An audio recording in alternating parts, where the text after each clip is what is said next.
রাজধানীর গুরুত্বপূর্ণ এলাকায় সভা সমাবেশ নিষিদ্ধ। ধানের শীষ আপনাদের পাশে আছে, নৌকার সমর্থকদের ফখরুল। পুলিশের লুট হওয়া অস্ত্রের তথ্য দিলেই বড় পুরস্কার। আবারও সয়াবিন তেলের দাম বাড়ানোর প্রস্তাব। ইসির সিদ্ধান্ত অবৈধ, বাগেরহাটের 4টি সংসদীয় আসন বহাল। আসিফের বক্তব্যের তীব্র নিন্দা জানিয়ে বিসিবিকে বাফুফের চিঠি। দর্শক, আমাদের রাতের আয়োজনে আপনাদের সাথে আছি আমি ফারজানা মিম। শুনছিলেন প্রধান শিরোনাম। বিস্তারিততে যাওয়ার আগে আপডেট খবর পেতে গ্রামের কাগজের ইউটিউব চ্যানেল সাবস্ক্রাইব এবং ফেসবুক পেজ ফলো করে রাখুন। প্রধান বিচারপতির সরকারি বাসভবন, বিচারপতি ভবন, জাজেস কমপ্লেক্স, বাংলাদেশ সুপ্রিম কোর্টের প্রধান গেট সহ রাজধানীর গুরুত্বপূর্ণ বিচার বিভাগীয় এলাকায় সকল প্রকার সভা সমাবেশ, মিছিল ও গণজমায়েত নিষিদ্ধ করেছে ঢাকা মেট্রোপলিটন পুলিশ। সোমবার ঢাকা মহানগর পুলিশের কমিশনার শেখ মোহাম্মদ সাজ্জাদ আলী স্বাক্ষরিত এক গণবিজ্ঞপ্তিতে এই তথ্য জানানো হয়। বিজ্ঞপ্তিতে বলা হয়, জনশৃঙ্খলা রক্ষার স্বার্থে ঢাকা মেট্রোপলিটন পুলিশ অর্ডিন্যান্স 1976-এর 29 ধারায় অর্পিত ক্ষমতা বলে এই নিষেধাজ্ঞা জারি করা হয়েছে। গণবিজ্ঞপ্তিতে বলা হয়, আগামী 11 নভেম্বর মঙ্গলবার থেকে পরবর্তী নির্দেশ না দেওয়া পর্যন্ত সব ধরনের সভা সমাবেশ, গণজমায়েত, মিছিল, মানববন্ধন, অবস্থায় ধর্মঘট ও শোভাযাত্রা নিষিদ্ধ থাকবে। বিএনপি মহাসচিব মির্জা ফখরুল ইসলাম আলমগীর বলেছেন, দীর্ঘদিন ধরে নির্বাচনে প্রতিদ্বন্দ্বিতা করেছে বিএনপির ধানের শীষ ও আওয়ামী লীগের নৌকা, কিন্তু এবারের নির্বাচনে নৌকা থাকছে না। কারণ নৌকার যে মূল মাঝি তিনি সবাইকে ফেলে দিয়ে পালিয়ে গেছেন, ইন্ডিয়া চলে গেছেন। তবে আপনারা কেউ হতাশ হবেন না, ধানের শীষ আপনাদের পাশেই আছে। সোমবার দুপুরে ঠাকুরগাঁও সদর উপজেলা বরেদেশ্বরী শফি হাজির মিল চাতাল মাঠে নির্বাচনী মতবিনিময় সভায় প্রধান অতিথির বক্তব্যে তিনি একথা বলেন। পুলিশের বিভিন্ন ইউনিট থেকে লুট হওয়া অস্ত্র উদ্ধারে সাধারণ মানুষের সহায়তা চেয়েছে পুলিশ প্রশাসন। একই সঙ্গে তথ্যদাতাকে আর্থিক পুরস্কার দেওয়া হবে বলেও ঘোষণা করা হয়েছে।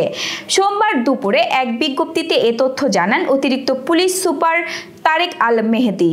বিজ্ঞপ্তিতে তিনি উল্লেখ করেন, যে কেউ তথ্য দিয়ে এসব অস্ত্র উদ্ধারে সহযোগিতা করলে তাকে আর্থিকভাবে পুরস্কৃত করা হবে। পাশাপাশি তথ্যদাতার পরিচয় সম্পূর্ণ গোপন রাখা হবে। বিজ্ঞপ্তিতে উদ্ধার হওয়া অস্ত্রের ধরন অনুযায়ী পুরস্কারের পরিমাণ নির্ধারণ করা হয়েছে। আবারও ভোজ্য তেলের দাম বাড়ানোর সুপারিশ করেছে ট্রেড অ্যান্ড ট্যারিফ কমিশন। সংস্থাটির প্রস্তাবনা অনুযায়ী প্রতি লিটার বোতলজাত সয়াবিন তেলের দাম 9 টাকা 27 পয়সা বাড়াতে পারে। ট্রেড অ্যান্ড ট্যারিফ কমিশন সূত্রে জানা গেছে, আন্তর্জাতিক বাজারে তেলের মূল্য বৃদ্ধি এবং ডলারের বিনিময় হার বেড়ে যাওয়ায় এই সুপারিশ করা হয়েছে। নভেম্বরের শুরুতে আন্তর্জাতিক বাজারে প্রতি মেট্রিক টন সয়াবিন তেলের দাম দাঁড়িয়েছে $1062 এবং পাম তেলের দাম $1037। সুপারিশ অনুযায়ী বোতলজাত সয়াবিন তেলের লিটার প্রতি সর্বোচ্চ খুচরা মূল্য 189 টাকা থেকে বেড়ে 198 টাকা 27 পয়সা নির্ধারণের প্রস্তাব করা হয়েছে। অপরদিকে খোলা সয়াবিন তেলের দাম 8 টাকা 85 পয়সা বৃদ্ধি করে 177 টাকা 85 পয়সা করার সুপারিশ করা হয়েছে। দর্শক, এবার যশোর সহ আঞ্চলিক সংবাদ। ঐতিহাসিক 7ই নভেম্বর জাতীয় বিপ্লব ও সংহতি দিবস উপলক্ষে আলোচনা সভা অনুষ্ঠিত হয়েছে। সোমবার বিকাল 3টায় যশোর জেলা পরিষদ মিলনায়তনে এই সভায় প্রধান অতিথি হিসেবে বক্তব্য রাখেন বিএনপির ভাইস চেয়ারম্যান অধ্যাপক নার্গিস বেগম। আসন্ন ত্রয়োদশ সংসদ নির্বাচনে ধানের শীষকে বিজয়ী করার লক্ষ্যে শার্শা উপজেলার পুটখালী ইউনিয়নে গণসংযোগ করেছেন যশোর 1 আসনে বিএনপি মনোনীত প্রার্থী মফিকুল ইসলাম তৃপ্তি। আমাদের প্রতিনিধি নাজিম উদ্দিন জনি ও শাহরুল ইসলাম রাজ জানান, সোমবার বিকালে ইউনিয়নের বালুন্ডা বাজারে তিনি গণসংযোগ করেন। পরে হাই স্কুল মাঠে এক উঠান বৈঠকে প্রধান অতিথির বক্তৃতা করেন।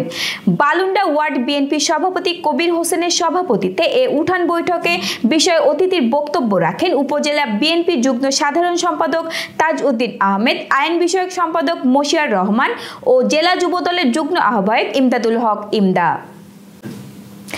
যশোর ৬ আসনে দাঁড়িপাল্লা প্রতীকে ভোট প্রার্থনা করে গণসংযোগ ও লিফলেট বিতরণ করেছেন জামায়াত ইসলামী মনোনীত সংসদ সদস্য পদপ্রার্থী উপজেলা জামায়াতে ইসলামীর আমির অধ্যাপক মোক্তার আলী।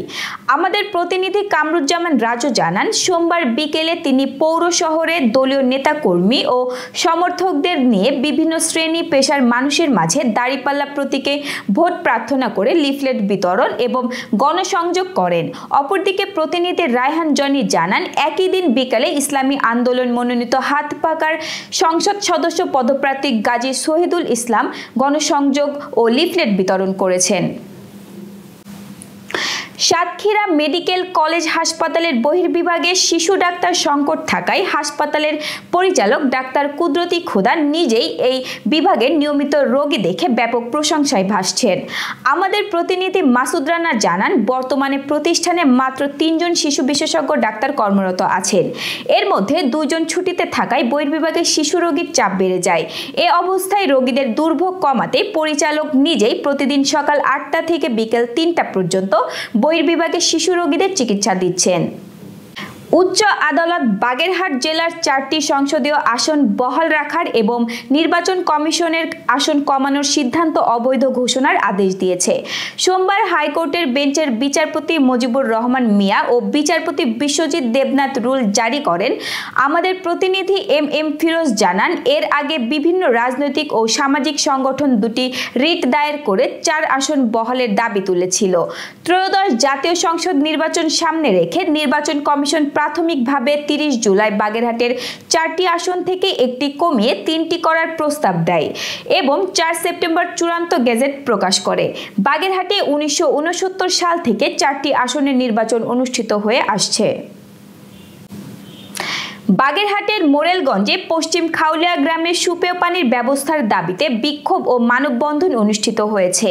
সোমবার দুপুর 12টায় এ কর্মসূচিতে শতাধিক গ্রামবাসী অংশগ্রহণ করেন। আমাদের প্রতিনিধি গণেশ পাল জানান, 51টি পরিবারের খাবার পানির একমাত্র ভরসা লবণাক্ত খালের পানি। গোটা গ্রামের 4 শতাধিক মানুষের বছরের পর বছর জীবনযাত্রার মান ব্যাহত হচ্ছে। গ্রামে একটি মাত্র সুপেয় পানির টিউবওয়েল রয়েছে, যেটি 4 কিলোমিটার দূরে। তাই গ্রামবাসী বাধ্য হয়ে নদীর পানি পান করে, প্রায় সময় অসুস্থ হয়ে পড়েছেন। মানববন্ধন ও বিক্ষোভ কর্মসূচির মাধ্যমে তারা দ্রুত সময়ের মধ্যে গ্রামে সুপেয় পানির ব্যবস্থার জন্য সরকারের প্রতি জোর দাবি জানান। Renaissance hospital and diagnostic centre. রেনেসাতেই মিলছে কম খরচে উন্নত সেবা, তাই নিশ্চিন্তে আমাদের সেবা নিন, সুস্থ থাকুন। Renaissance hospital and diagnostic centre, সদর হাসপাতাল মোড়, দরাটানা, যশোর। দর্শক, শেষ করব খেলার সংবাদ দিয়ে। দেশের ক্রিকেটের বেহাল দশা থেকে মুক্তি পেতে 2 দিনব্যাপী ক্রিকেট কনফারেন্স আয়োজন করেছে বাংলাদেশ ক্রিকেট বোর্ড। রোববার কনফারেন্সের প্রথম দিনে মাঠ সংকট নিয়ে ক্ষোভ প্রকাশ করেন বিসিবি পরিচালক ও সঙ্গীত শিল্পী আসিফ আকবর। আসিফের দাবি, জেলা পর্যায়ের ক্রিকেটাররা মাঠ না পাওয়ার বড় কারণ ফুটবলের দখলদারিত্ব।